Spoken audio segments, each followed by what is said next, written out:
তিনি আরেকটা কথা বলেছেন, রাসূলুল্লাহ সাল্লাল্লাহু আলাইহি ওয়াসাল্লাম বলেন, আসিয়ামু লি ওয়া আনা আজজি বিহি।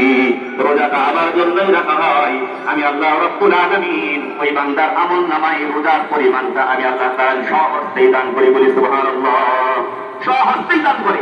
এখানে সিয়ামের কথা রাসূলুল্লাহ সাল্লাল্লাহু আলাইহি ওয়াসাল্লামের হাদিসে ফুটে এসেছে, আসিয়ামু লি ওয়া আনা আজজি বিহি। রোজাটা তো আমার জন্যই রাখা হয়, এর পরিমাপও আমি দিব, কিন্তু কত দিবে এটা কিন্তু উল্লেখ করে নাই। ওইরকম ভাবে সূরাতুল কদরের মধ্যে আল্লাহ তাআলা একটা কথা সেখানে স্পষ্ট রেখেছেন, মিন আলফি শাহর, যে হাজার মাসের চেয়ে বেশি সওয়াব তার আমলনামায় দিয়ে দিব। কত বেশি দিব এটা কিন্তু আল্লাহ রাব্বুল আলামিন উল্লেখ করে নাই। বলি সুবহানাল্লাহ।